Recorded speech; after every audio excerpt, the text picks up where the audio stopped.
अस्सलाम वालेकुम। आज के इस वीडियो में हम स्टार्ट करने वाले हैं गुड बाय मिस्टर चिप्स का चैप्टर नंबर 11। तो सबसे पहले हम इस चैप्टर की आउटलाइन देख लेते हैं।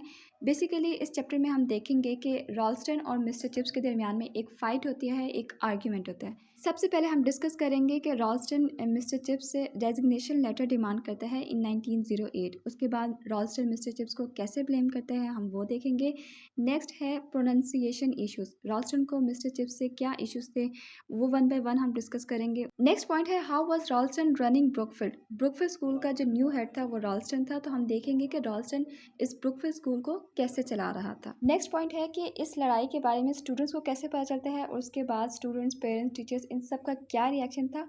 और लास्ट पे हम देखेंगे सर जॉन रिवर्स कौन थे और उन्होंने मिस्टर चिप्स से क्या कहा था। तो अब हम इंपॉर्टेंट लाइंस के साथ इस चैप्टर को पढ़ना स्टार्ट करते हैं। लेकिन यहाँ पे मैं आपको एक चीज़ क्लियर कर दूँ, ये चैप्टर थोड़ा सा लेंथी है, लेकिन आपने घबराना नहीं है बिल्कुल भी, क्योंकि चैप्टर लेंथी है लेकिन इजी बहुत है। सिंपल मिस्टर चिप्स और रॉल्स्टन के दरमियान में एक लड़ाई है, एक आर्ग्यूमेंट है जिसका स्टूडेंट्स, टीचर्स और पेरेंट्स सबको पता चल जाता है। और एंड पे हम देखते हैं कि हर कोई मिस्टर चिप्स को सपोर्ट करता है। इवन के जो चेयरमैन ऑफ गवर्नर्स होता है सर जॉन रिवर्स, वो सिंपल मिस्टर चिप्स को कहते हैं कि अगर कोई जाएगा स्कूल से तो वो रॉल्स्टन जाएगा, आप यहाँ से कहीं नहीं जाएंगे। मतलब हर कोई मिस्टर चिप्स को सपोर्ट करते हैं। सिंपल सी स्टोरी है, स्टोरी समझ के आपने इस चैप्टर को पढ़ना है। तो अब अगर हम इन फर्स्ट 2 पैराग्राफ्स की बात करें तो यहाँ पे हमें बहुत ब्रीफली बताया हुआ है कि जो रॉल्स्टन था वो एक एम्बिशियस टाइप का पर्सन था जिसने ब्रुकफील्ड स्कूल का जो स्टेटस था उसको बढ़ा दिया था। लेकिन वो इस टाइप का बंदा नहीं था जिसको लोग ज़्यादा पसंद कर रहे हैं, ठीक है।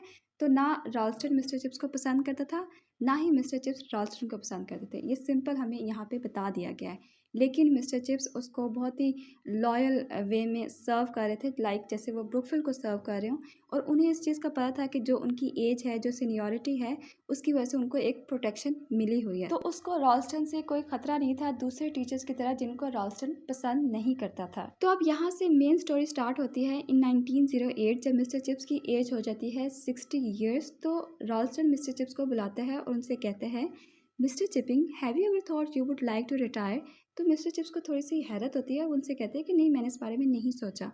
तो वो रॉल्स्टन मिस्टर चिप्स से कहते हैं कि तो मैं आपको सजेशन देता हूँ कि आप इसको कंसीडर करें। और जो गवर्नर्स है वो भी इस बात पे अग्री करेंगे कि आपको सही अच्छी खासी पेंशन दी जाए। तो मिस्टर चिप्स कहते हैं but I don't want to retire, मैं रिटायर नहीं होना चाहता। I don't need to consider it, मैं इसको कंसिडर नहीं करना चाहता। लेकिन रॉल्स्टन कहता है कि नहीं, मैं आपको ये सजेस्ट करूँगा कि आप इसको कंसिडर करें।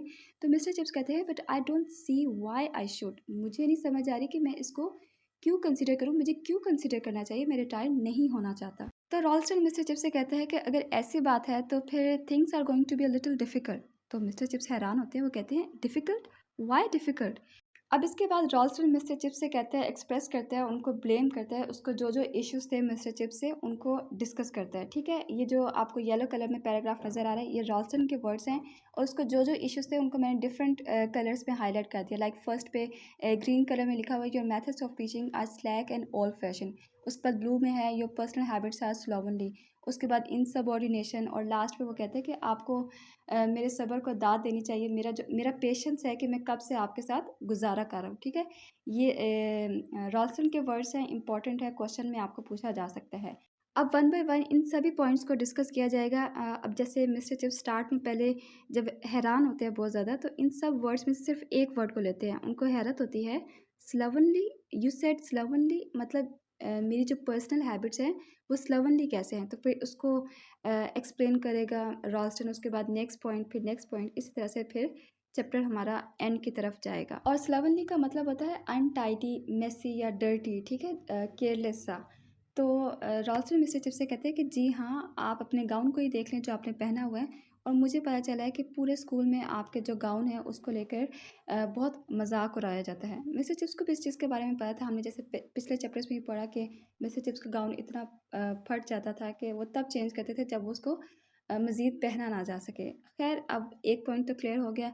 उसके बाद मिस्टर चिप्स कहते हैं and you also said something about insubordination. तो इस पर रॉल्स्टन कहते हैं कि नहीं, मैंने ऐसा नहीं कहा इनसबऑर्डिनेशन, मेरा मतलब है कि अगर आपकी जगह कोई यंग मैन होता तो मैं इसको इनसबऑर्डिनेशन कहता। लेकिन आपके केस में ये एक मिक्सचर है ऑब्स्टिनेसी और स्लैकनेस का। स्लैकनेस कहते हैं सुस्ती को, और ऑब्स्टिनेसी कहते हैं ज़िद को, ठीक है। और इन केस आपको इनसबऑर्डिनेशन का मतलब नहीं पता, तो इनसबऑर्डिनेशन मतलब होता है नाफरमानी करना, ठीक है, किसी का कहना ना माना, डिसओबे करना। तो मिस्टर चिप्स को हैरत होती है कि मैं तो हर कहना मानता हूँ, फिर मेरे लिए इनसबऑर्डिनेशन का वर्ड क्यों यूज़ किया गया है। तो रॉल्स्टन कहते हैं कि आपके केस में इनसबऑर्डिनेशन ही है, अगर आप कोई यंग मैन होते तो मैं इसको इनसबऑर्डिनेशन कहता है, लेकिन आपके केस में ये एक सुस्ती है या फिर ज़िद कह लें। अब जैसे कि हम लैटिन प्रोनाउंसिएशन की ही बात कर लें, मैंने आपसे सालों पहले कहा था कि मैं एक न्यू स्टाइल चाहता हूँ पूरे स्कूल में। दूसरे मास्टर्स ने मुझे फॉलो किया, लेकिन आप अपने पुराने मेथड्स को ही पकड़ के बैठे हुए हैं और उसका रिजल्ट क्या है, सिंपली chaos एंड इनएफिशिएंसी। खैर, अब ये बात सुनकर मिस्टर चिप्स को थोड़ी सी तसल्ली होती है कि इस इशू को वो टैकल कर सकते हैं, उनके पास कहने के लिए काफ़ी कुछ था। तो वो रॉल्सन से कहते हैं कि ठीक है, मैं इस बात को एडमिट करता हूँ कि जो न्यू प्रोनाउंसिएशन है उससे मैं अग्री नहीं करता, क्योंकि मेरे हिसाब से वो कंप्लीट नॉनसेंस है। अब ऐसे ही दो वर्ड्स की एग्जांपल देते हैं मिस्टर चिप्स के आप लोग चाहते हैं कि बच्चों को स्कूल में पढ़ाया जाए किकरो, लेकिन मुझे पता है कि पूरी लाइफ जब उन्होंने बोलना है सिसरो। इसी तरह से आप चाहते हैं कि बच्चों को विसिसिज्म की जगह पढ़ाया जाए विकिस्म, ठीक है। और ये बात कहते हुए उनको हंसी आ जाती है, वो भूल जाते हैं कि वो इस वक्त रॉल्स्टन के स्टडी रूम में बैठे हुए हैं। अब नेक्स्ट डायलॉग आ जाता है रॉल्स्टन का। रॉल्स्टन कहता है कि यही बात है, यही इसी की तो एग्जांपल मैं दे रहा हूँ जिसकी मैं कंप्लेन कर रहा हूँ कि आपका एक ओपिनियन है और मेरा दूसरा ओपिनियन है, और अगर आप अपने ओपिनियन से पीछे नहीं हटेंगे तो कोई अल्टरनेटिव नहीं हो सकता। मैं चाहता हूँ कि ब्रुकफील्ड स्कूल को अप टू डेट बनाऊँ, ठीक है। मैं एक साइंस मैन हूँ और मुझे क्लासिक से कोई ऑब्जेक्शन नहीं है, लेकिन मैं चाहता हूँ कि उन्हें सही तरीके से पढ़ाया जाए, क्योंकि ये डेड लैंग्वेजेस हैं। इसका ये मतलब नहीं है कि उनको ऐसे डील किया जाए, उनको पढ़ाने का जो तरीका है वो एक डेड एजुकेशनल टेक्निक यूज़ की जाए।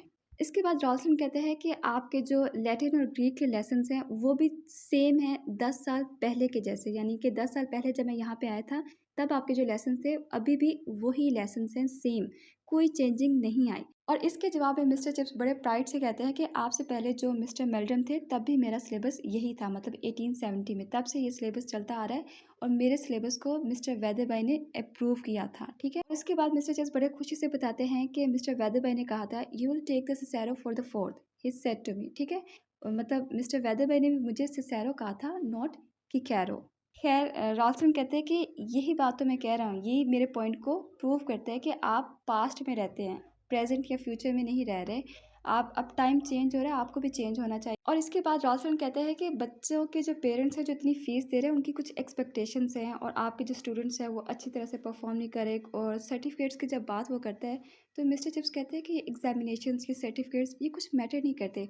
और फिर वो कहते हैं कि रॉल्सन जो है वो ब्रुकफील्ड को ऐसे चला रहा है जैसे कोई फैक्ट्री हो, ठीक है, जो सिर्फ मनी और मशीन्स पे वर्क करती है। बाद मिस्टर चिप्स खुद ही से सोच रहे होते हैं कि रॉल्सन सिर्फ एक सिंगल इशू पे ही काम कर रहे हैं कि जो बैंक अकाउंट है वो अच्छे से भरते जाएं। वो अमीर अमीर लोगों से मिलता है लंदन क्लास में और उनको कन्विंस करता है कि वो अपने बच्चों को ब्रुकफील्ड स्कूल में भेजे, क्योंकि Brookfield was the coming school.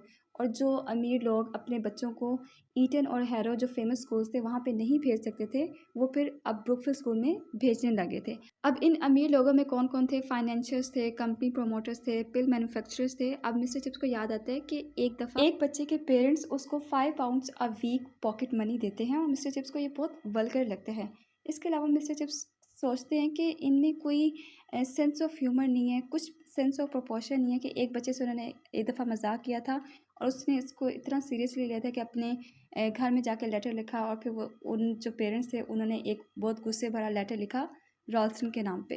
तो वो कहते हैं कि कोई ह्यूमर नहीं है, ना ही सेंस ऑफ प्रोपोर्शन है। फिर मिस्टर चिप्स अपने आप ही सोचते हैं, ये जो लास्ट 4 लाइन्स है ये इंपॉर्टेंट है, ग्रीन और येलो में। मिस्टर चिप्स कहते हैं कि ये जो सेंस ऑफ प्रोपोर्शन है ये सबसे इम्पॉर्टेंट चीज़ है जो ब्रुकफील्ड स्कूल को सिखानी चाहिए, ना कि लैटिन या ग्रीक या केमिस्ट्री या मैकेनिक्स। इन सब चीज़ों की निस्बत सेंस ऑफ प्रोपोर्शन सिखाना चाहिए, और इस सेंस ऑफ प्रोपोर्शन को टेस्ट नहीं किया जा सकता किसी भी तरह के पेपर्स रखकर या फिर सर्टिफिकेट्स वगैरह देकर।